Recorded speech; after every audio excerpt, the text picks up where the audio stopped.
अधिकाराणां प्राप्त्यर्थं साम्राज्यार्थं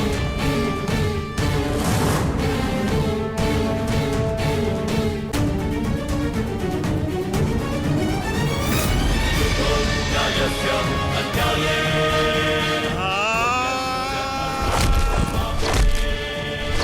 योग्यस्य वा अयोग्ये बन्धमिदं संज्ञाकृतयोः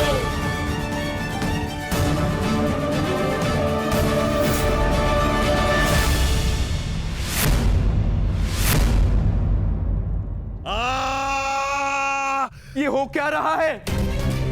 स्वयं स्वयं महाबली बलराम के होते हुए इस प्रकार नियम का उल्लंघन कैसे हो सकता है? बलराम को कुछ करना होगा। ये छल है बॉस।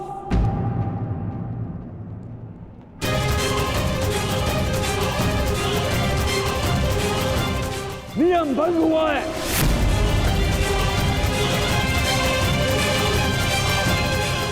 रुक जाइए दाऊ।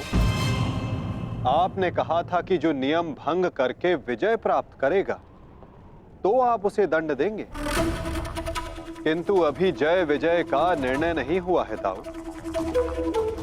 आप भीम को अभी दंडित नहीं कर सकते।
मित्र,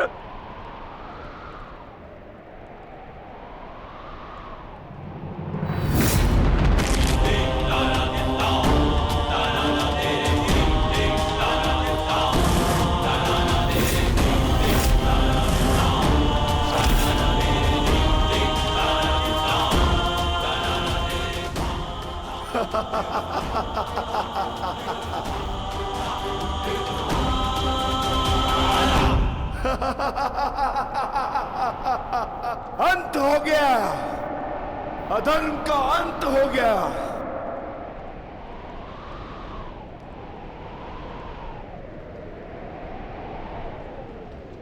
ज्येष्ठ, पांचाली से कहना मैंने अपनी प्रतिज्ञा पूर्ण कर ली।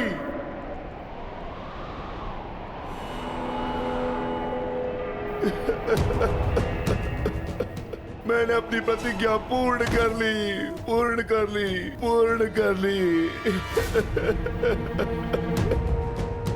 ये 100 हाथी के बल वाला भीम 100 भ्राताओं का हत्यारा बन बैठा।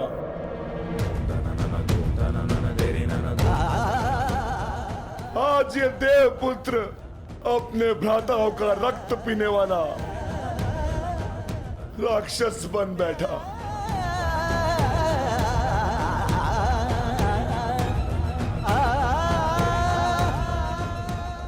मैंने अपनी प्रतिज्ञा पूर्ण कर ली पांचाली।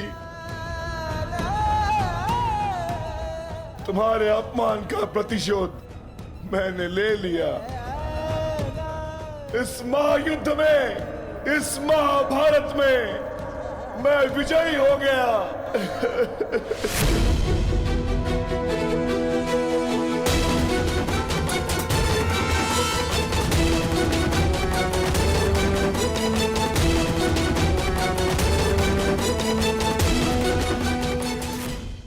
इस महायुद्ध में, इस महाभारत में मैं विजयी हो गया। परंतु आज स्वयं को हार गया ये वृकोदर भीम। हार गया ये वृकोदर भीम।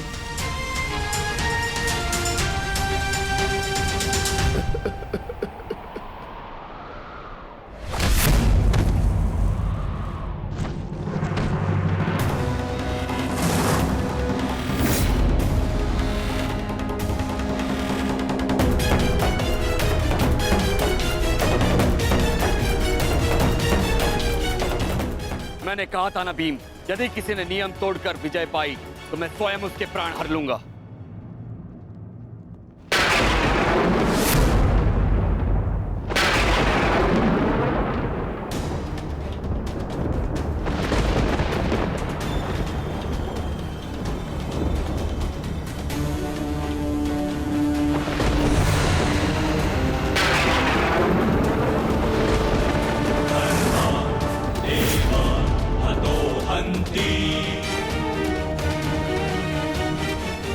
तुमने दुर्योधन की जंगा पर प्रहार करके द्वंद का नियम तोड़ा है भीम।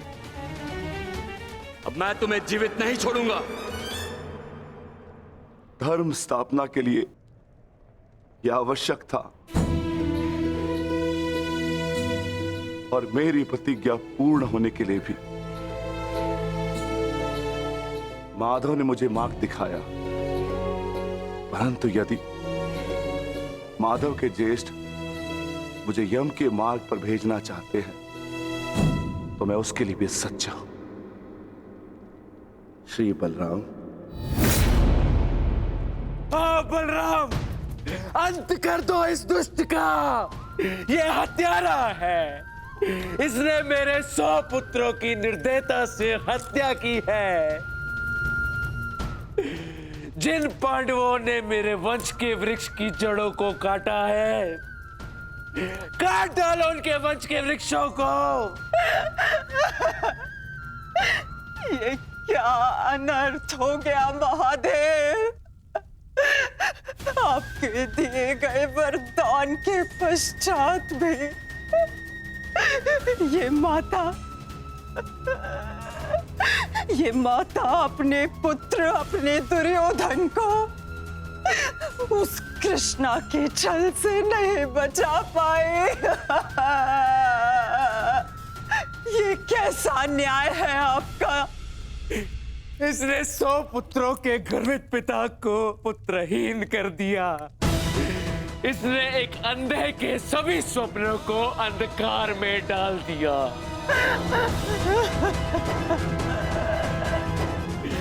अंत कर दो इसका। मार डालो इसको अंदर।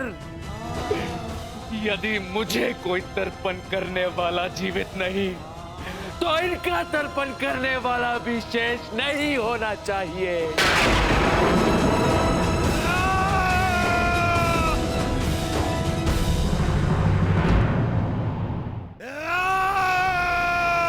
एक क्षण रुक जाइए दाऊ।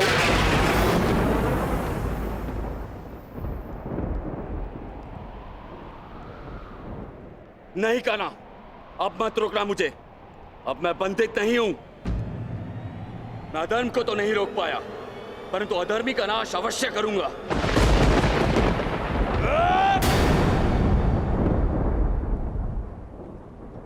किंतु अधर्म कहां हुआ है दाऊ?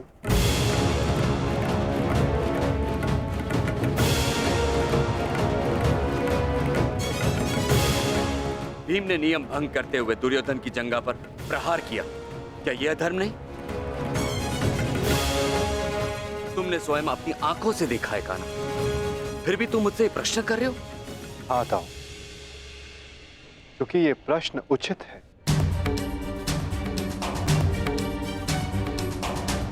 माना कि गदा युद्ध में कमर से नीचे प्रहार करना गदा युद्ध के नियमों के विरुद्ध है, परंतु गदा युद्ध तो तभी समाप्त हो गया था दाऊ, जब दुर्योधन ने भीम के हाथों से गदा गिरा दिया था।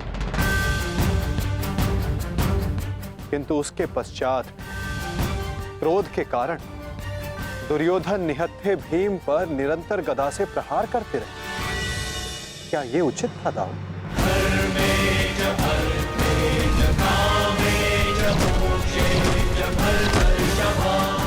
नियम तो दुर्योधन ने तोड़ा था, विकोदर भीम ने तो केवल आत्मरक्षा का प्रयास किया था, जिसके कारण विकोदर को विवश होकर दुर्योधन की जंघा पर प्रहार करना पड़ा।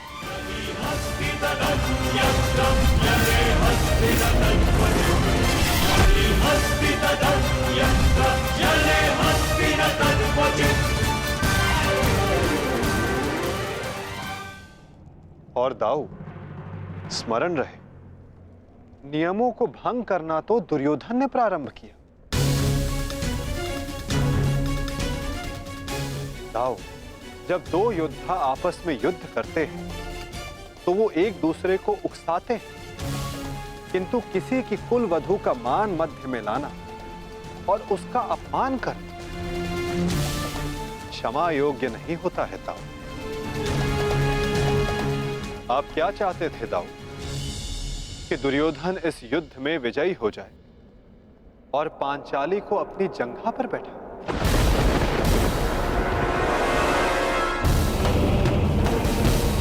चाहते थे दाऊ कि दुर्योधन इस युद्ध में विजयी हो जाए और पांचाली को अपनी जंघा पर बैठा।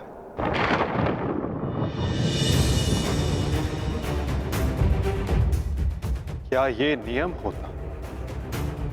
क्या ये धर्म होता दाऊ?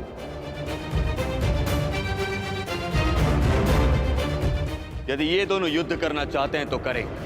इस युद्ध का निर्णायक मैं बनूंगा। और स्मरण रहे, जिसने भी इस युद्ध में नियमों का उल्लंघन करके विजय पाई, उसे मैं स्वयं अपने हल से समाप्त कर दूंगा।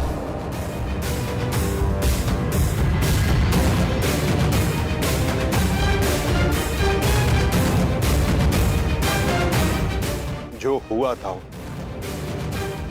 वही नियति थी और वही धर्म के हित में की गई नीति था। और यदि फिर भी आपको ऐसा लगता है कि इस द्वंद्व में आपके समक्ष अधर्म हुआ है,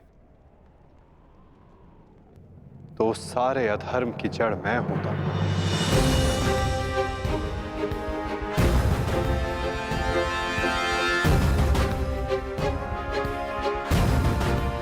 तो पहले मेरा संहार कीजिए दाऊ। मैं इस दंड के लिए प्रस्तुत हूं।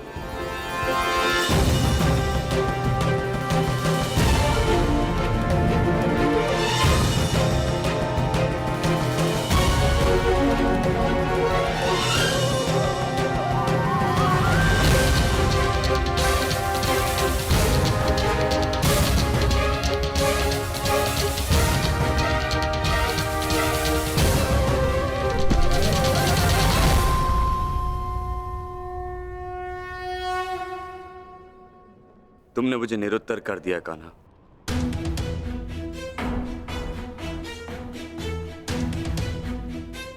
परंतु निराश मैं अभी भी हूं। भले ही दुर्योधन हार गया, परंतु मेरी दृष्टि में आज भी वो मेरे पश्चात संसार का सर्वश्रेष्ठ गदाधारी रहेगा।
दुर्योधन के अंत के साथ साथ इस युद्ध का भी अंत हुआ वासुदेव। हम विजयी हुए। धर्म ने आज पुनः अधर्म पर विजयी पा ली। युद्ध समाप्त हो चुका है। चलिए सब शिविर की ओर चलते हैं।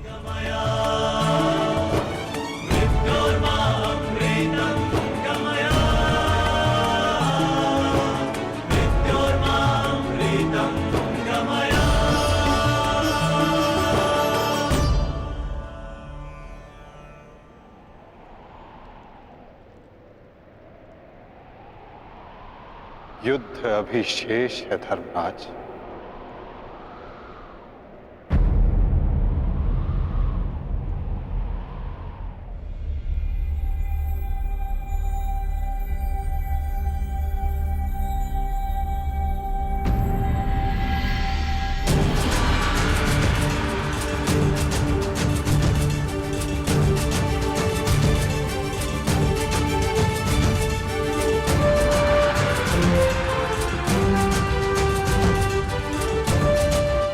पांचाली तुम सबकी प्रतीक्षा कर रही है।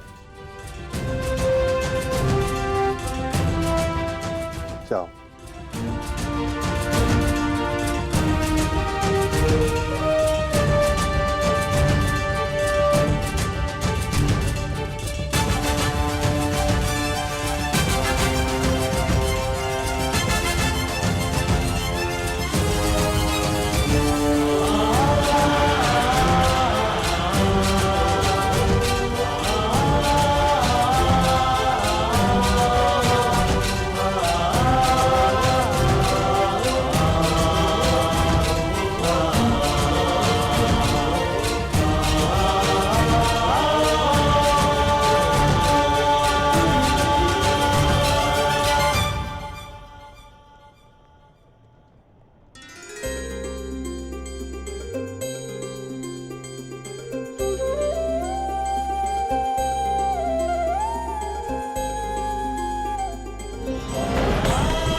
मैंने अपनी प्रतिज्ञा पूर्ण की पांचाली। वचन के अनुसार मैंने 100 कौरवों का वध कर दिया।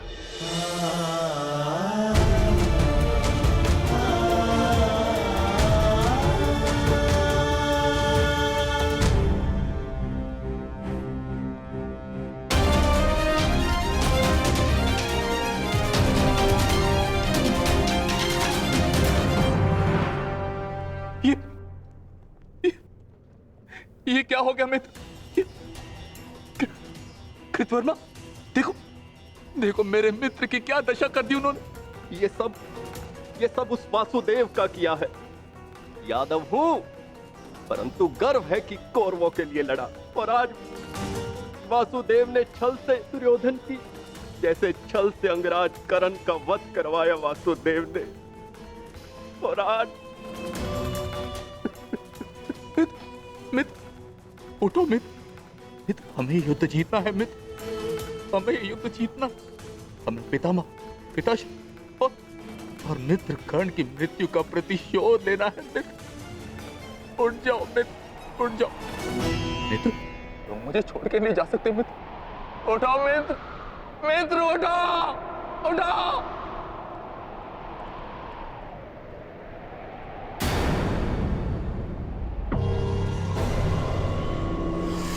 नहीं अश्वत्थामा, हम ये युद्ध हारे नहीं हैं अभी।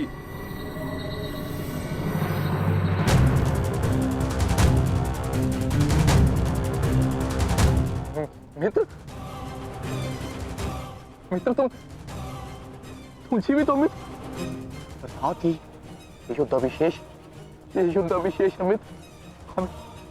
हमें युद्ध जीतना है मित्र, हमें युद्ध जीतना है। उठो, उठो मित्र, उठो, हमें युद्ध समाप्त करना है मित्र। उठो, हम ये युद्ध जीतेंगे मित्र। उठो मित्र। नहीं अश्वत्थामा, मैं हिल भी नहीं सकता। मेरा पूरा शरीर निष्क्रिय हो गया है। नहीं मित्र, मित्र ऐसा मत कहो मित्र, तुम सब कुछ कर सकते हो मित्र। और तुम्हारा ये मित्र अश्वत्थामा, ये भी सब कुछ कर सकता है मित्र, सब कुछ कर सकता है। मुझे सौगंध है अपने पिता की, आपकी और मित्र कर्ण की मित्रता, मैं पांडवों से प्रतिशोध अवश्य लूंगा मित्र, अवश्य लूंगा। मुझे आज्ञा दीजिए, मैं पांचों पांडवों के शीश आपके समक्ष प्रस्तुत करूंगा मित्र। मुझे एक अवसर दीजिए, मेरा अभिषेक कीजिए मित्र। अब मैं ही आपकी सेना और मैं ही आपका सेनापति मित्र, मैं ही आपका सेनापति।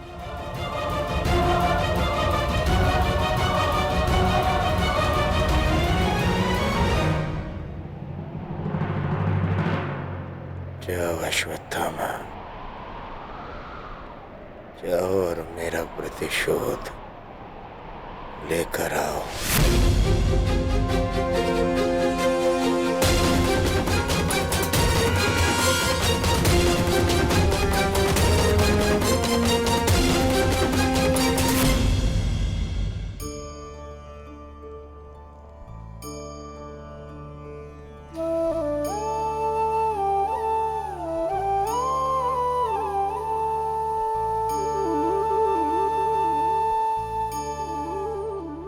अब समय आ गया है सखी,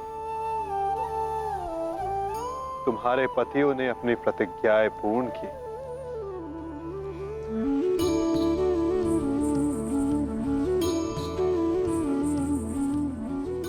अब तुम अपना सम्मान वेश धारण कर सकती हो, चूड़ामणि धारण कर लो सखी।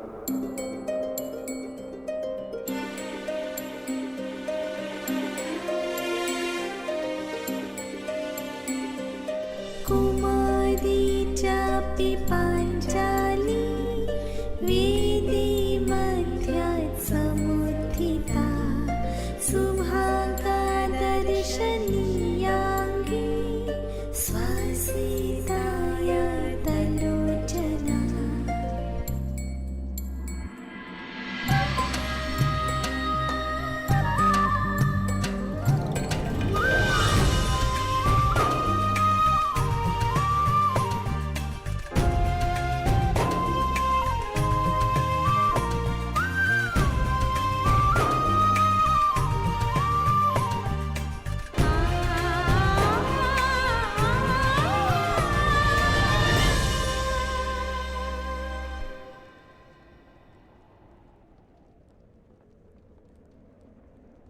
चलिए ज्येष्ठ, अब हमें चलना चाहिए।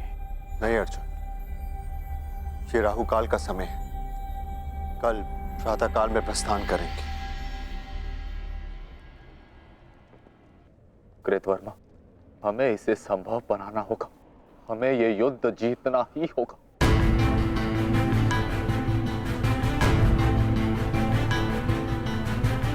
मैंने मित्र दुर्योधन को वचन दिया और मैं इसे पूर्ण करके रहूंगा।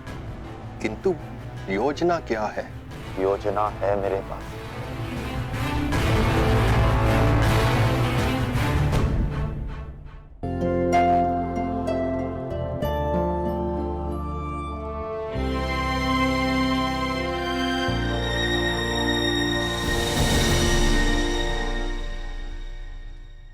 अंततः 18 दिन के पश्चात ये महासंहार समाप्त हुआ।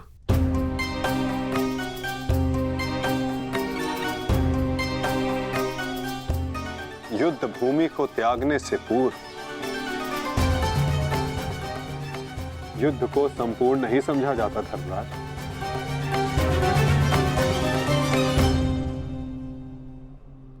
कल प्रातः काल तक प्रतीक्षा करो। क्या पता कि कोई और चुनौती हमारी प्रतीक्षा कर रही हो। आज रात्रि जब वो विश्राम करेंगे तो हम उनका संहार करेंगे। जिस प्रकार उल्लू रात्रि में अपने शत्रु का अंत करता है, उसी प्रकार हम भी पांडवों का शिकार करेंगे। पांडवों का स्वागत हस्तिनापुर में नहीं, यमलोक में होगा। यमलोक में।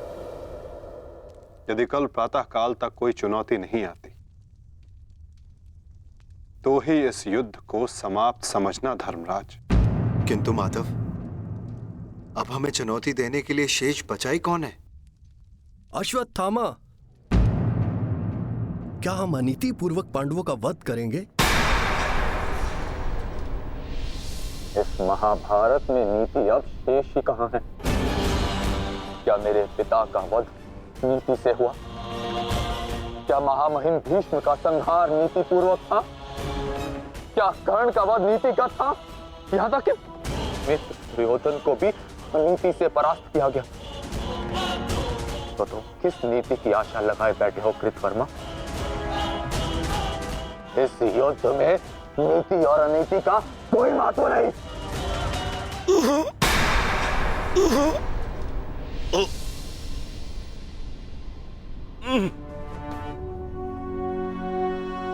महत्व है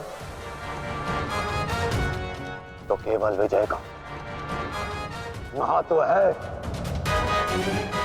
तो केवल प्रतिशोध का।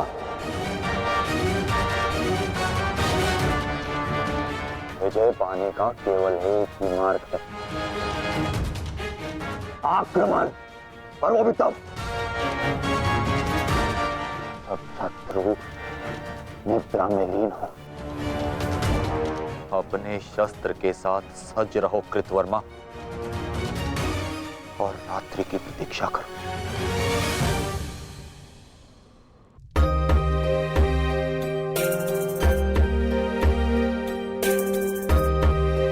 इस युद्ध में तुम सबके योगदान से हम गर्वित हैं पुत्र।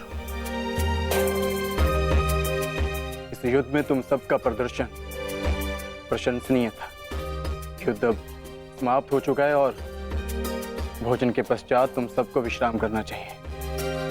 पुत्र ही क्यों, उनके पिता भी निश्चित होकर विश्राम करेंगे।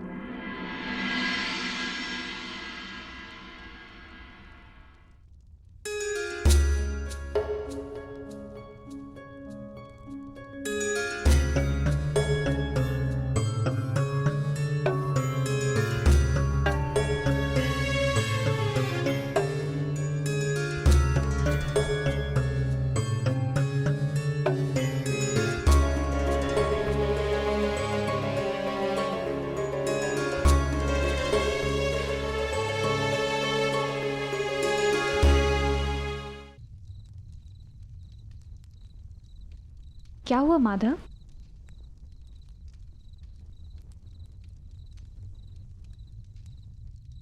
एक अग्नि की चिंगारी बुझते बुझते भी कुछ ना कुछ भस्म करने का सामर्थ्य रखती है सखी।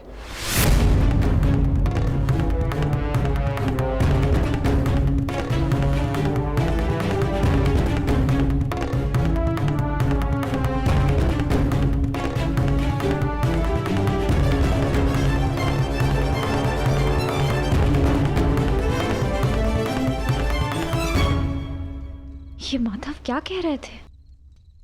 क्या कोई अनहोनी घटित होने वाली है?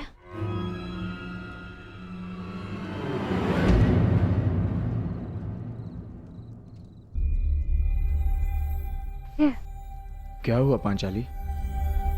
इतनी विचलित क्यों हो? आर्य, माधव की बातों से ऐसा प्रतीत हो रहा था जैसे ये युद्ध अभी समाप्त नहीं हुआ है। कुछ शेष है जो हमें हानि पहुंचाने के लिए सज्ज है।